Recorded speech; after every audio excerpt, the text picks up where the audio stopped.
The transfer portal is continuing to buzz. What is the latest intel we have from the transfer portal? I would encourage you to make sure you are, of course, subscribed here, but make sure you're following Pete Nakos on Twitter. He's dropping all the intel, all the scoop all year long, especially this time of season. Also follow Steve Wiltfong, Hayes Fawcett, the On3 Twitter page, the On3 transfer portal Twitter page. I think that's all of them, just so we're all the way in the know. But we mentioned Jaden Rashada at the top of this live show. Georgia, it looks like right now, is the leader in the clubhouse. He's visiting there, I believe, as we speak. Auburn and Mississippi State are also entering into the fold for a Jaden Rashada sweepstakes. We'll talk more about him later in this live show. But the thing that I'm encouraged by, if I'm a Jaden Rashada supporter, is a couple of things. One, the fact that he is showing some self-assessment, showing the self-evaluation, self-awareness to be able to say, listen, I played last year at Arizona State. I could stay there, compete for that job with the other transfer portal quarterback they brought in Sam Leavitt, but I think I need to get better. I need to go somewhere where I can develop. In Georgia, the development mechanism they have there speaks for itself. But you talk about Mississippi State, you talk about Auburn. What do we know about both those head coaches running those shows over there? Jeff Lebby and Hugh Freeze, they specialize in quarterback play. They specialize in offensive football. So if he goes either places, Mississippi State, maybe he gets on the field sooner. He goes to Auburn, he's definitely sitting for a year. I love the fact that he is willing to take some time, understand that he's not where he wants to be just yet as a college quarterback, and sort of reassess his options when it comes to what he's going to be long-term. So again, we'll talk more about him later in the show, but four-star cat out of 2023 class. Wherever he ends up, he's going to make that quarterback room better. Mark my words. Another player out of 2023 class, Jaden Wayne. He's entering the portal. Edge defender from Miami, top 100 recruit in that 2023 class. I'm not sure about his market. I'm not sure, not because I am, not thinking he's a good player. I just don't know what Jaden Wayne is perceived as when it comes to some teams in the transfer portal. Now, he had a ton of offers out of high school. I mean, you name it, he had it pretty much when he entered into that recruiting process. I'm always curious whenever these guys jump into the portal where their hometown is. Now, Jaden Wayne, he's from the state of Washington. A lot of schools are looking to add edge defenders. Curious if the Huskies are in play. I don't know that. I'm kind of throwing darts at a board there, but nonetheless, a high-profile recruit is in the portal. Someone's going to take him and get better. Speaking of defensive linemen, we've talked about Simeon Barrow on this show for a little bit. He is the belle of the ball right now when it comes to the transfer portal. He is the best defensive lineman available. From Michigan State, big body, LSU, Texas, Florida State, all in the running. He is, if you're using the Black Friday metaphor that I like to use when I talk about the transfer portal, he is that flat screen TV that everyone is fighting over in the parking lot. He is the one that everyone is after right now. And the fact that he is in the crosshairs for LSU is interesting to me because LSU now, I say the crosshairs, he's currently visiting LSU or visited previously, most recently. LSU is kind of going through a reinvention of themselves defensively. You bring in Blake Baker, you bring in Bo Davis, coaching the defensive line, who is one of the best in the game coaching the defensive line. LSU allowed 4.4 yards a carry last year. 4.4. You know how well below, not just the price of admission to win in the SEC long-term at the highest level, but the standard they have in Baton Rouge. LSU is usually the enforcer. They're the bully. So bringing in a guy like a Simeon Barrow after they lose Mason Smith, that would be a massive addition to that roster and to the depth that they want to create there on the defensive line. That would be huge. That would be huge because you got to be able to stop the run. It's a line of scrimmage conference. There's no way around it, so you got to have the big boys on the line of scrimmage to get that done. Staying on the line of scrimmage, man, Dominique Williams is a defensive lineman, defensive tackle from TCU. He is jumping into the portal right now, and Texas and Oklahoma are after his services. Big body, 6'2", 320 is what he's listed as. He's going to take his time with this process, but speaking to just Texas and Oklahoma with them looking like the leaders right now in his recruitment, remember, they both go into the SEC this year. I said it on a previous show, first impressions are everything. And not just for the conference, because I don't think anybody within the SEC is going to overlook a Texas or an Oklahoma when they have them on the schedule. But if you're a recruit and you're a high-profile player and you're picking between Texas, Oklahoma, and the rest of the SEC, if Oklahoma or Texas don't have a solid showing year one and they kind of get pushed around, what is that public perception from them for the recruits? How are they viewed? What does it look for them long-term, perspective-wise? Adding a guy like Dominique Williams helps ensure that you're going to have that physical edge. You're going to meet the price of admission in the SEC.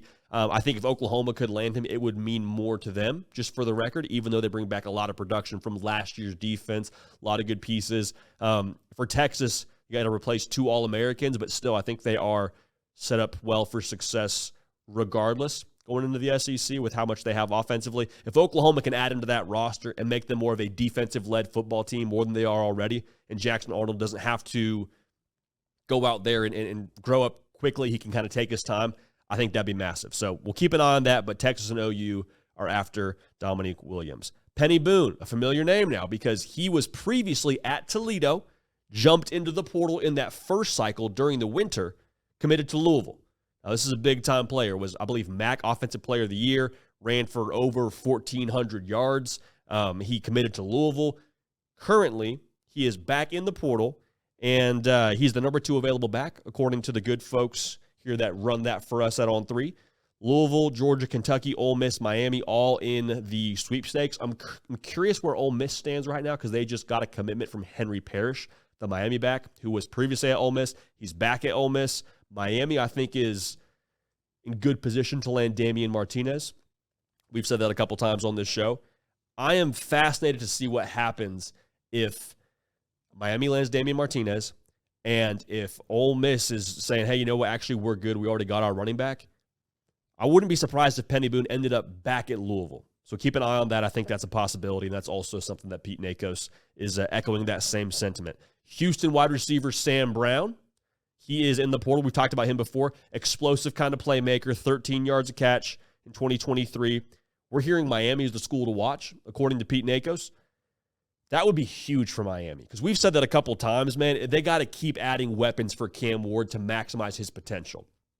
That's great. You brought in one of the best players, one of the best quarterbacks in the portal. There's no secret about it. Like, Cam Ward's going to elevate your offense. But how much of a shame would it be to bring in one of the best quarterbacks in the portal, to have a championship caliber kind of player at quarterback and not have the pieces to go with it, right? It's like having a great outfit but not having the shoes to match, man. You got to have the shoes. You got to have the complete fit to compete how you want to compete in the ACC. Adding Sam Brown, I think, would be a massive step in the right direction to go with an Xavier Restrepo, to go with the true freshman JoJo Trader, Isaiah Horton, all those pieces. I think that would be massive. So keep an eye on that. If they're able to land Sam Brown, that would be big for Shannon Dawson in that offense. Colorado corner, Cormani McClain, we'll talk about a little bit later in the show.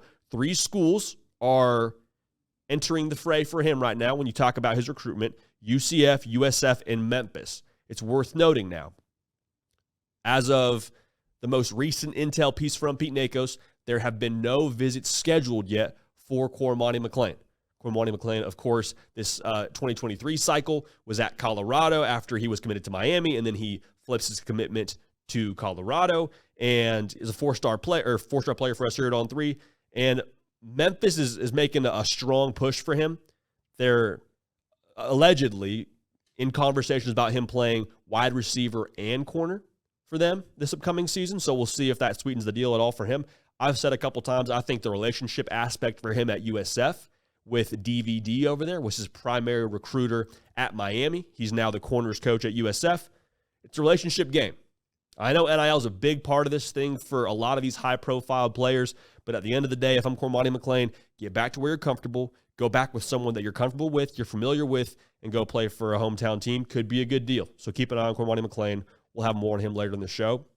We talk a lot about best available on this show just because of the nature of the portal right now. It's kind of ebbing and flowing. Auburn is in the taking business right now. Auburn landed 2 defensive lineman commits. I believe they were both in the course of the last 48 hours.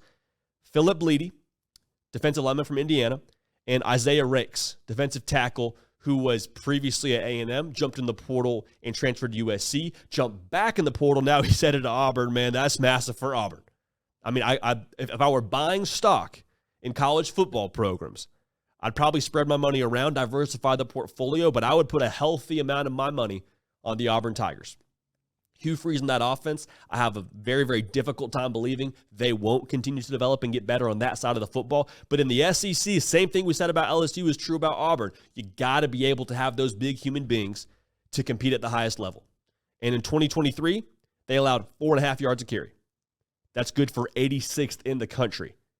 You bring in two big bodies. Isaiah Rakes is like 6'2", 315, 320.